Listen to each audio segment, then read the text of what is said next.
Hello, હા શું Prajapati phone કરો છો? કઈ છે પણ તું?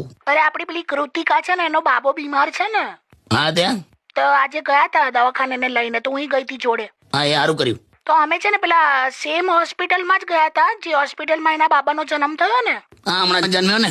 હા એ સેમ હોસ્પિટલમાં ગયા હતા. પછી ડોક્ટરને બતાવ્યું, ડોક્ટરે દવા આપી અને પછી 500 રૂપિયા ફીસ માંગી. 500 રૂપિયા? તો મેં તો કહી દીધું ડોક્ટરને, મેં કીધું પૈસા છે ના. કેમ?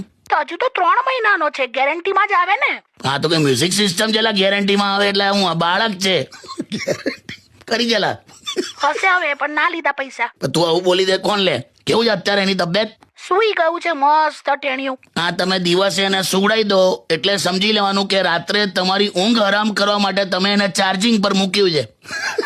જે હોય તે હવે. અને તું શું કરે છે અત્યારે? ભણાવું છું છોકરાઓને. આયા બધા વેકેશનમાં? આ બધા ભણે છે, જો ને કક્કો બારકડી ને બધું કખ ગ. આ લોકોને પેલામાં બહુ કન્ફ્યુઝન છે, હું ધ અને ઘ માં. ધ અને ગ માં તો મને હતું કન્ફ્યુઝન. એકાદ વાક્ય આપો ને મસ્ત, બંનેનો ઉપયોગ થઈ જાય એવું.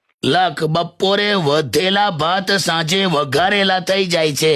આ તમે છોકરાઓને સમજાવવા માટે બોલ્યા કે મને સંભળાવવા માટે બોલ્યા? આપણે બધું જોડે જોડે ચાલેલી હવે એમ. હટ. હટ